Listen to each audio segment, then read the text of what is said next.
কালীয় নাগ দর্শন করার পর আমরা দ্বাদশ আদিত্য টিলাতে এসে উপস্থিত হয়েছি। এই হলো মদনমোহন টিলা, দ্বাদশ আদিত্য টিলা, মদনমোহন মন্দির। সনাতন গোস্বামী পাদ এই স্থানে বসে ভজন করেছিলেন। এইখানেই এদিকে যমুনা বৈত আসেন। এবার আমরা মদনমোহন টিলাতে উঠতেছি মদনমোহনজিকে দর্শন করার জন্য। আমাদের ভক্তরা সব মদনমোহন মন্দিরে উঠতেছেন, দ্বাদশ আদিত্য টিলার উপরে উঠতেছেন দ্বাদশ আদিত্য টিলা দর্শন করার জন্য। তারা সবাই উঠতেছেন।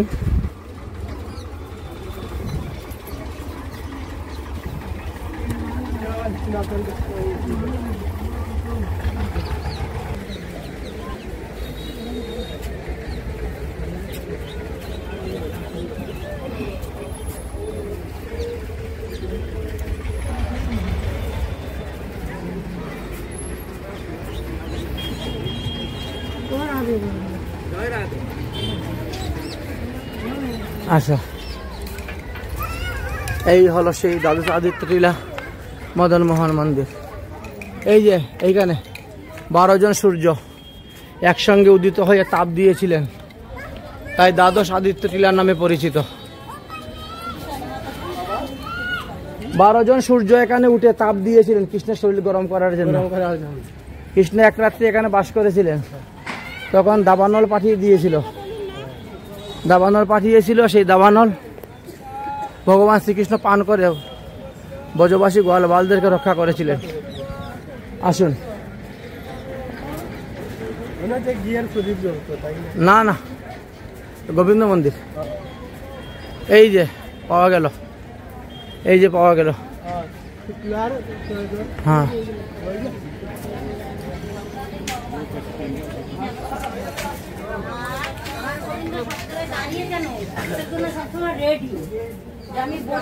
শ্রীপাদ সনাতন গোস্বামী জি কা ভজন কুটির সবাই দর্শন করতেছেন। দর্শন করে সনাতন গোস্বামী পাদের ভজন কুটির।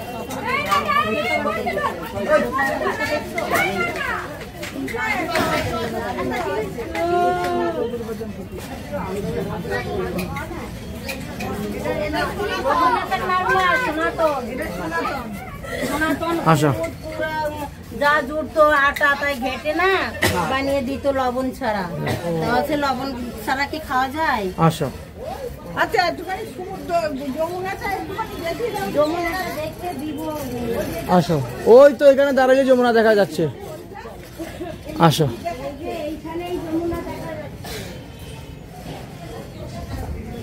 আমরা এখন দ্বাদশ আদিত্য টিলার দর্শন করতেছি, ভক্তদেরকে দর্শন করাচ্ছি। রাধা মদনমোহন শ্রী মন্দির সামনে অবস্থান করতেছেন, সবাই আরতি করতেছেন ভক্তগণ। শ্রী রাধা মদন মোহন।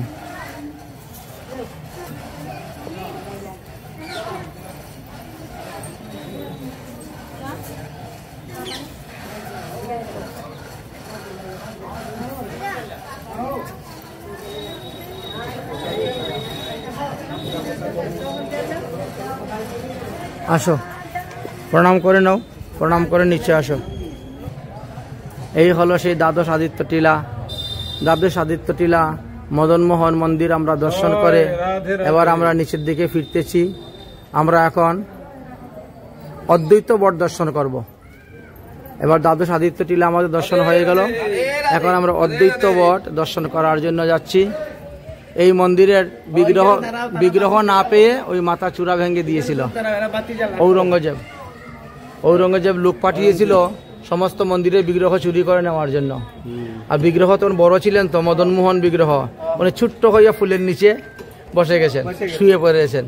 আর এরা এসে দেখে মন্দিরে বিগ্রহ নাই, মাথা চূড়া ভেঙে দিয়েছে, চূড়া ভেঙে দিয়ে চলে গেছিল। সেই থেকে মদনমোহন মদন গোপাল নামে পরিচিত হয়ে অবস্থান করতেছেন। আমরা সেই স্থান দর্শন করলাম, মদনমোহন শ্রী বিগ্রহ, মদন গোপাল মন্দির, সনাতন গোস্বামী পাদের ভজন কুটির। সনাতন গোস্বামী পাদের ভজন কুটির নাই, মদনমোহন এখানে নাই। হ্যাঁ, এখানে নেই, করুলি চলে গেছে, করুলি, জয়পুর জয়পুর করলিতে মদন মোহন আছেন। যাই হোক, আমরা এখানে দর্শন করলাম ভগবানকে। দর্শন করে এবার আবার সামনের দিকে অগ্রসর হব। হ্যাঁ, ওনার সময়